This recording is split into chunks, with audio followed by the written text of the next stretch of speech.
Welcome to Salad with a Side of Fries. I'm your host, Jen Trepic, talking wellness and weight loss for real life. We're here to clear up the myths, misinformation, bad science, and marketing to teach you how to eat and how to cheat. Are you ready? I'm having salad with a side of fries. This week, we're talking about David bars. I'm so curious if you've seen these because, a while ago, this actually feels like it was quite a while ago, I saw an ad on Instagram about them, added them to my list, as I always do when I see products like this. And then recently, also on Instagram, I saw a video of their founder talking about the bars and the logic behind them, what they wanted to accomplish with the bar. And he was 1,000% speaking my language. So I moved it to the top of the list, and here we are. So, all right, basically what was this founder saying? So he was saying that they believe what people want from a protein bar is a significant amount of protein, not too much fat, no added sugars, and, minimal artificial ingredients. And I was like, yep, right? I would add fiber. And the other side of that, I guess, is that it depends on when we're having this bar, right? Is it a snack? Is it a post-workout thing? But also, I'm okay with one that's lots of clean, lean protein because I can pair it with fruit or veggies to create that fiber combination if that's what I need, right, for that snack. So needless to say, I was very intrigued by the video. I moved this bar to the top of my list, like I said, and so I wanted to investigate. So as usual, I start with their website. And it says, the most effective portable protein on the planet. David crafts high-protein, low-calorie, blood sugar-friendly foods, and they're craveable. Okay, I'm still with you so far, right? Then they have an image of like the statue of David, and I was like, oh, now I get the name. Okay. But also, are you claiming now? Are you inferring that we're all going to look like Michelangelo's David if we eat these? Anyway, all right. I digress. Then it says, we're on a mission. We design tools to increase muscle and decrease fat. Some of our products are edible. Some in the future will not be. All of them have the potential to change you. Our approach is evidence-based. We are solely focused on the objective effects that our products have on the human body. The optimal protein for your optimal form. Okay, optimal form, statue of David, I get it. Honestly, they're talking a big game. They go further to explain it all. So they say build strength. Protein is the primary component of muscle and bone. Muscle and bone strength allows for maximal health span. This means you can live actively and independently now and as you age. I'm 100% yes on this. Let's go. Then they say lose weight. Protein is the most satiating macronutrient. Eating more protein helps you consume fewer calories throughout the day, contributing to fat loss. Additionally, your body needs to spend about 25% of the energy it ingests from protein just to absorb that protein, compared to 5 to 10% for carbohydrates and 3 to 5% for fats. So it is doubly beneficial for fat loss. Okay. So yes, although I wouldn't use those words or explain it that way, but I get what they're trying to say. So, all right. Next heading says, be beautiful. Protein is essential to maintaining your skin's firmness and elasticity, hair, scalp, and nail health, and more. It participates in practically every process of a cell in the body. Okay, I wish this had a different heading, but we know I'm particular. And so I'm still on board. I'm with them, right? And I get that this is marketing language versus, my hypersensitive, aware, of diet culture language. Okay, so then they say 75% of the calories from David come from protein. That's about 50% more than any other bar in the market at a fraction of the price. They say only what's necessary and the most effective form. We taste tested every other bar, then we designed the ideal bar with a maniacal focus on taste, texture, and nutrition. So far, I'm like, okay, I'm more or less with you. Then I go to learn about their bar. And now it is all clear. So Peter Attia is their chief science officer. And if you're not familiar with Peter, you can look him up. I've said this before on episodes. I have a little bit of a love-hate with him, but that's neither here nor there on this. So far here, I like what he's doing. So then in reading about their bar, they break it down into a protein system, a binding system, a fat system, and a flavor system. The highlights here. Protein system is a blend of milk protein isolate, collagen, whey protein concentrate, and egg white, which provides a complete amino acid profile.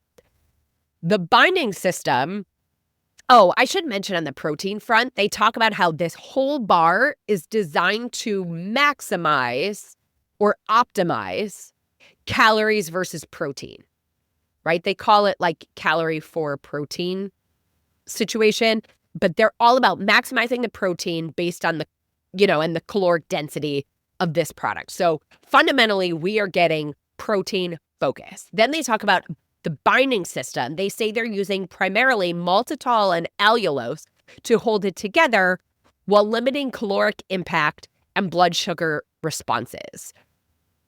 So what annoys me here a little bit is that they're not mentioning that these are both sweeteners, even though they're using them as sort of binders and emulsifiers.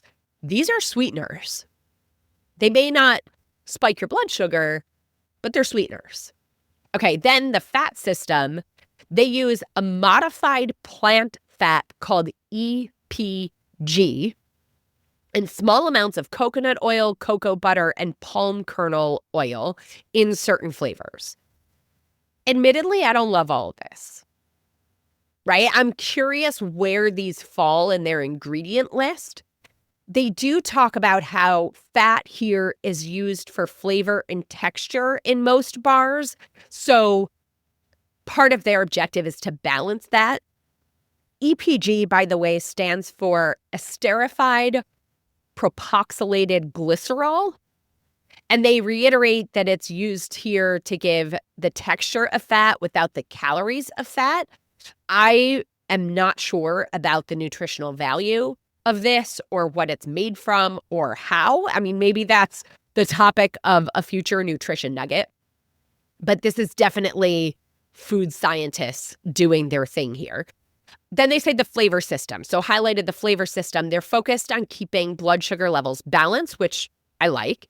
They say they're using cocoa powder, natural and artificial flavors, salt, sucralose, and acesulfame potassium, natural colors like carmine and pea flower. So I'm like, all right, let's just get to the bar already. And so in looking at their flavors, I'm personally most likely to try the peanut butter chocolate chunk. So I look at that one first. So the peanut butter chocolate chunk, serving size 1 bar, 150 calories, 2.5 grams of total fat, of which it's 2 grams of saturated fat, 14 grams of carbs, which is less than 1 gram of fiber, 0 grams of sugar, 8 grams of sugar alcohol, and 28 grams of protein. So we see what they told us we're going to see. 28 grams of protein is like 4 ounces. So this is a meal size for a biologically female body. A large snack, right? A snack is typically about 2 to 3 ounces. So, maybe you don't have the whole bar if it's a snack, things like that. All right, then we get about 6 grams of net carbs. So this plays into our ideal of a single-digit net carb. 2.5 grams of fat falls into our ideal of less than 5 grams of fat. But it's interesting here because this is a nut flavor. So 2.5 grams of total fat in something that's a nut flavor makes me think there probably aren't actual nuts or much nuts in here, but we'll see when we get to the ingredients. So I click over to the ingredients and I have to tell you, this is where they lose me. So they divide the ingredients into their classifications of protein system, binding system, fat system, and flavor system. And it says all the things that they laid out in the other section of their website. But there isn't, at least that I could find, an ingredient list in order the way we typically see an ingredient list on a packaged food. And so I'm it's hard for me to know truly where things fall in these ingredients, because they're supposed to be in order by dry weight.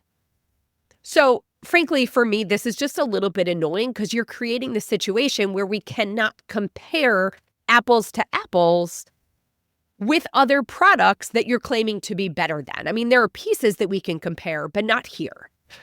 And, am I supposed to assume that the way you've laid it out in your, different systems, that that's also the order of the ingredients? Because by that token, your maltitol, glycerin, allulose, tapioca starch that are part of your binding system, there's more of those than there is this fat, which if the fat was from a peanut, I might prefer more peanut than your sweetener. So it's hard to say. And so I feel like I can't infer additional information because the way they have this out. And so part of me is either like, what are you trying to hide or what are you trying to avoid that you're sort of taking that away? Maybe they think this is more transparent and explaining why each thing is in there, which I like, but I also wouldn't mind just the list of ingredients written out, right? So by the way, I'll tell you. So when you go to the ingredients on this peanut butter chocolate chunk, it says protein system, milk protein isolate, collagen, whey protein concentrate, egg white, binding system, maltitol, glycerin, allulose, tapioca starch, soy lecithin, fat system, modified plant fat, EPG, and coconut oil. Then the flavor system is unsweetened chocolate, peanut flour, natural and artificial flavor, peanut extract, salt, Dutch processed cocoa powder, sucralose, and acesulfame potassium. They're gluten-free, but they do contain peanut milk, egg, coconut, and soy. So all in, the way they had this sort of laid out made me really curious if basically every flavor is the same. So I did a quick comparison to their top-rated flavor that top-rated and had the most reviews. So that was the chocolate chip cookie dough. And there were only minor differences. So this one has 1.5 grams of fat, no fiber. Still, it was the same 8 grams of sugar alcohols, 14 grams of total carbs, 28 grams of protein, and 150 calories. The ingredients were also laid out in this kind of cryptic way. And frankly, the only difference were those peanut-related things. So I suppose it's worth one other item that I thought was interesting. There's, and sort of the questions, one of the questions is, how many can I have in a day? And their answer says, we recommend using David as a protein supplement in your diet up to 2 bars per day. David should complement a balanced diet to help you consume more protein with fewer calories. Overconsumption of bars may cause GI effects. So I like that they're saying it's designed to complement whole food nutrition choices. The GI effects is likely due to the sugar alcohols and the allulose. The whole caveat might be in response to what happened with the F-Factor diets products. So we talked about those in an episode from 2020, called Another One Bites the Dust, the F-Factor diet. So if you want to go back to that one, it's interesting. But for today, where does this leave us with David bars? I think I like them, right? I like what we see in general. There are pieces that are not my favorite. Like, frankly, I wish they used a healthful fat that we understood. And maybe that meant a little bit more fat in the bar, but okay, it's offering nutrition. They don't offer fiber. So either use this as a post-workout, protein, or add a veggie or a fruit to round it out for a snack. I'd love to hear what you guys think, though. Have you tried them? Have you heard of them? What do you think about the ingredients being listed this way? Super curious, but that's David Bars. And, Peter Attia is their chief science officer. So I'm also very curious to see what they come out with in the future. Well, as always, everybody, I'm your host, Jen Trepeck. Connect with me on Instagram or all social media. I'm at Jen Trepeck, JENNTREPECK. Website is asaladwithasideoffries.com. Pick your platform, send a message. Hearing from you is my favorite part of the day. So send your questions, your ideas, your takeaways. This is also the easiest way to learn more about working with me as your health coach. And if you are not already, consider this your personal invitation to join our membership program by going to glow.fm/salad with a side of fries. This shows your support for this podcast, this community, and most importantly, it supports your health. You'll get this week's recipe for the cucumber radish salad and access to your quarterly live Q&A that's a one-on-one mini health coaching session, just you and me. Well, friends, that's it for today's episode of Salad with a Side of Fries. Congratulations for making yourself and your health a priority. Thanks so much for joining us. Be sure to click subscribe or follow on your favorite podcast platform, share us with a friend, and we'll be back next week. Always remember, you deserve it and you are worth it. Happy healthy.